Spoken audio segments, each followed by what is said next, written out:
করে প্রতিটি হিন্দু নরনারী আপনারা তপস্যার অংশ বানিয়ে সন্তান বৃদ্ধি করুন। আপনারা সন্তান বাড়ান নিজের পূর্বজদেরকে সম্মান দেওয়ার জন্য, পরবর্তী প্রজন্মকে রক্ষার জন্য। আমাদের সন্তান বৃদ্ধির কোনো বিকল্প নাই। আমাদের রাষ্ট্রযন্ত্রের প্রহসনমূলক এই জনসংরক্ষণ করা, আপনার জন্ম নিয়ন্ত্রণের প্রচেষ্টা, শুধু এই বড়ি আমরাই খাই, আর কেউ খাই না। এই বড়ি খাবেন না। সন্তান বৃদ্ধি করুন, নিজের প্রজন্মকে রক্ষা করুন। যে দেশে সরকারিভাবে 564টা মসজিদ হয়, সেখানে একটা মন্দিরও নির্মাণ হয় না। আমরা কি করে বাংলাদেশে হতে পারি? আমাদের জামায়াতের আমির ডক্টর শফিকুর রহমান, আমি কৃতজ্ঞতা জানাই। আমরা যেই কথা বলতে সাহস পাইনি, সেই কথা উনি বলেছেন যে মসজিদ পাহারা দিতে হয় না, নামাজ পড়ার সময় পাহারা দিতে হয় না। অথচ আজকে আমরা শুনছি মাদ্রাসার ছাত্রদের দিয়ে দুর্গা পূজায় পাহারা দেওয়ার ব্যবস্থা হবে।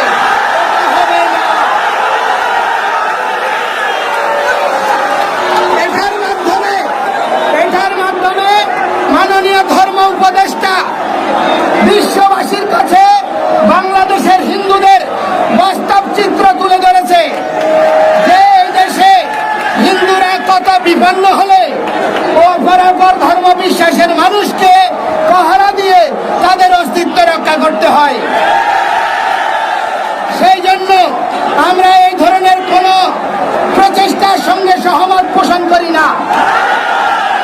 আমরা যারা আমাদের এই সাম্প্রদায়িক নিপীড়নে যে সমস্ত রাজনৈতিক দল পাশে এসে দাঁড়িয়েছে, আমরা তাদেরকে কৃতজ্ঞতা জানাই। কিন্তু এটাও বলতে চাই, এই ধরনের ব্যবস্থায় আমরা ওই বিড়ালের কাছে মুরগি পোষা হয়ে থাকতে চাই না। আমরা বলতে চাই, আজকে স্বাধীনতার পর থেকে আমাদেরকে দুর্গা পূজায় 500 কেজি করে চাল দিচ্ছে, খয়রাতির চাল। আমরা কি ভিক্ষুক? যদি আমরা ভিক্ষুক না হই, আমরা যদি এই জাতি রাষ্ট্রের অংশ হই, ত্রাণ তহবিলের অর্থ দিয়ে কেন আমাদেরকে প্রহসন করছে? কেন হিন্দু ধর্মীয় ফাউন্ডেশন হচ্ছে না? রাজনৈতিক দলগুলি তাদের মদত পুষ্ট কিছু দালাল তৈরি করার জন্য কল্যাণ ট্রাস্টের ট্রাস্টি বানিয়ে কিছু হিন্দু লিডারের মাথা কিনে নিয়ে তাদেরকে দিয়ে হিন্দুদের বিরুদ্ধে বক্তব্য দেওয়া হচ্ছে। এই ধরনের প্রবণতার বিরুদ্ধে আমরা সনাতনীরা সবাই একসাথে লড়ব। আমরা কোন বিদেশি রাষ্ট্রের, কোন বিদেশি প্রভুর সহযোগিতা চাই না। অতীতে যেমন সাধু সন্তরা আত্মবলিদান করেছে, আমরা আত্মবলিদান করব, কিন্তু এই ভূমি ত্যাগ করব না। আজকে সরকারিভাবে বলা হচ্ছে, এই দেশে আমাদের একজন সেনা কর্মকর্তা উনি সংবাদ সম্মেলনে বলেছে, বাংলাদেশের সংখ্যালঘুরা, ধর্মীয় সংখ্যালঘুরা তারা পৃথিবীর সবচেয়ে ভালো আছে। ভালো থাকার একটা প্রমাণ দেই, এই বাংলাদেশে এনিমি প্রপার্টি আইনের মাধ্যমে সরকারিভাবে বিএস কোডিয়ানে উল্লেখ রয়েছে এই দেশের মানুষের নাম, আর তার বর্তমান স্থিতি হচ্ছে হালসান ভারত।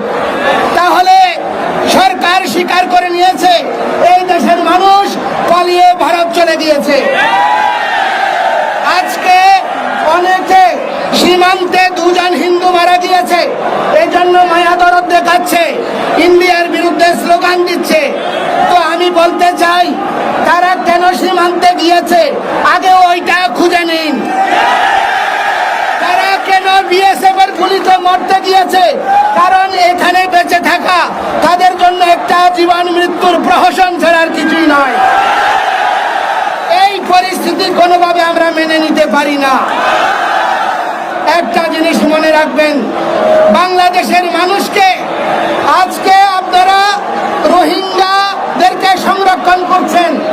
বাংলাদেশের মানুষ তাদের পাশে দাঁড়িয়েছে, মানবতায় বিশ্বাস করে বলে আমরা পুন্ডরিক ধাম থেকেও প্রতিটি মঠ মন্দির থেকে ত্রাণ নিয়ে রোহিঙ্গাদের পাশে দাঁড়িয়েছি। কিন্তু বাংলাদেশ থেকে যেই সমস্ত হিন্দুরা ইন্ডিয়ায় সহ বিভিন্ন দেশে আশ্রয় নিয়েছে, আজ পর্যন্ত সরকার তাদেরকে ফিরিয়ে আনার প্রচেষ্টা করে নাই। এটা থেকে প্রমাণ হয় সব ভাইয়েরা এক ভাই, তারা সবাই চাই আমরা এখানে থাকি না। সেজন্য আমি বলতে চাই এই ধরনের প্রহসন বন্ধ করুন। আজকে গতকাল 6টা কমিশন হয়েছে, সংবিধান সংশোধন কমিশন থেকে শুরু করে অনেকগুলো কমিশন হয়েছে। সেই কমিশনে যদি সংবিধান সংশোধন করতে হয় সেখানে অবশ্যই আমাদের সনাতনীদের সর্বগ্রহণযোগ্য প্রতিনিধি থাকতে হবে, না হলে কোন সংবিধান পরিবর্তনকে আমরা সমর্থন করব না। আমাদের নিয়ে দেবোত্তর সম্পত্তি আইন নিয়ে 13 সাল থেকে প্রহসন হচ্ছে, আজ পর্যন্ত থেমে নয়। আজকে যখন আমি এদিন পুলিশ কার্যালয়ে গিয়েছি, জেলা পুলিশ কর্মকর্তার ওখানে ডিএসপির লোক বলছে যে আপনারা কোন জায়গা থেকে এসেছেন? আমি বলছি ফুলবাড়িগ্রাম থেকে। ও আপনারা জায়গা দখল করেছেন, আমার ধর্মের জায়গা, দেবতার জায়গা, আমরা যদি দখলবাজ হই তাহলে যারা দখল করছে তাদের পরিচয়টা কি? এই ধরনের প্রবণতা পরিত্যাগ করুন। আমি এই চট্টগ্রামের কৃতি সন্তান ডক্টর মোহাম্মদ ইউনূসের কাছে অনুরোধ করব, আজকে চট্টগ্রামবাসী জেগে উঠেছে, তারা আর ঘুমিয়ে নাই। আপনি যদি এই চট্টগ্রামে শান্তি দিতে না পারেন,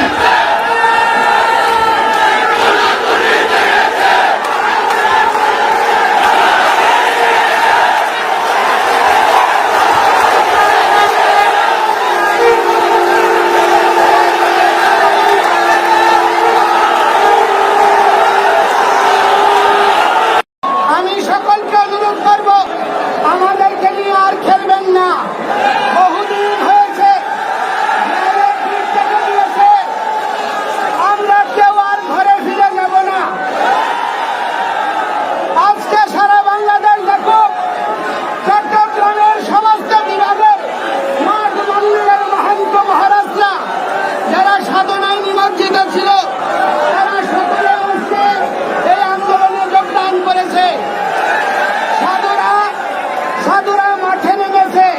সুতরাং আপনারা সাবধান, এই যে দেশে আর সাম্প্রদায়িকতার বিষ বাষ্প ছড়াতে দেওয়া হবে না। আজকে এই প্রাকৃতিক প্রতিকূলতার মধ্যেও আমাদের হিন্দু ভাই বোনেরা, সংখ্যালঘু ভাই বোনেরা কিভাবে এখানে প্রকৃতির সঙ্গে যুদ্ধ করে এই আন্দোলনে শরিক হয়েছে, এটা তা প্রমাণ করে। আজকে অনেক সংখ্যালঘু দালালকে ভাড়া করে তারা এ রাষ্ট্রে কিছু হয়নি বলছে, কিন্তু দুর্ভাগ্যের বিষয় গত সরকারের আমলে প্রথম আলোকে প্রগতিশীলতার প্রতীক বলা হয়েছে। আজকে প্রথম আলো 1068টা ঘটনা উপস্থাপন করেছে। কয়টা মন্দির ক্ষতিগ্রস্ত হয়েছে তারা জেলাওয়ারি তালিকা প্রদান করেছে। আজকে প্রথম আলোর প্রতিবেদনকে কেন আমলে নিচ্ছেন না? আজকে হলুদ মিডিয়াকে দিয়ে কেন কিছু হয়নি বলে আপনারা প্রচারণা চালাচ্ছেন? আমরা তীব্র প্রতিবাদ জানাই, আমরা এর তীব্র নিন্দা জানাই। আমাদের কণ্ঠই হবে আমাদের মিডিয়া, আমাদের মোবাইল হবে আমাদের প্রচারের মাধ্যম। আমরা ঐক্যবদ্ধ হব। আমরা ঐক্যবদ্ধ থাকব নাকি বিভক্ত হয়ে ধ্বংস হব? যদি আমরা ঐক্যবদ্ধ হতে চাই, অনেক দিন হয়েছে আমাদের হিন্দুদের হিন্দু বৌদ্ধ খ্রিস্টান ঐক্য পরিষদ, পূজা পরিষদ, জন্মাষ্টমী পরিষদ, হিন্দু জাগরণ মঞ্চ, সংখ্যালঘু সুরক্ষা আন্দোলন, সংখ্যালঘু অধিকার মঞ্চ, বিভিন্ন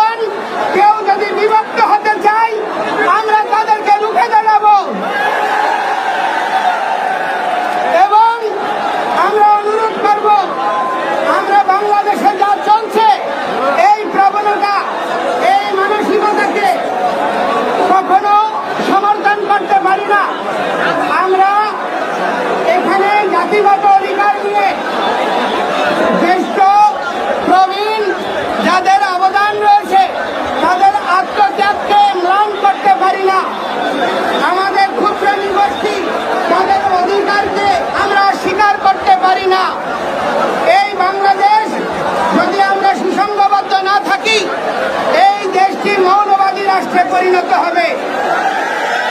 আর এটি আফগানিস্তানের মতো, সিরিয়ার মতো, ইরাকের মতো হবে, ক্ষয়িষ্ণু হবে।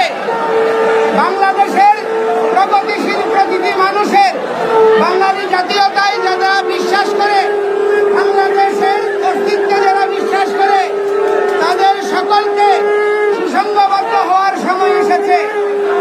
তাই আমি অনুরোধ করব, আমরা আমাদের কোন ধর্মীয় সংগঠনের মধ্যে কেউ বড় আর কেউ ছোট, কে নেতা আর কে অনুগামী, এই বিভক্তিতে বিভক্ত হতে আর দেব না।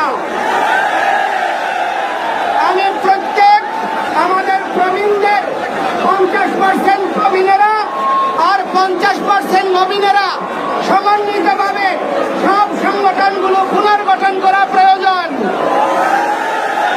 এবং আমরা সংঘবদ্ধভাবে কখন একত্রিত হতে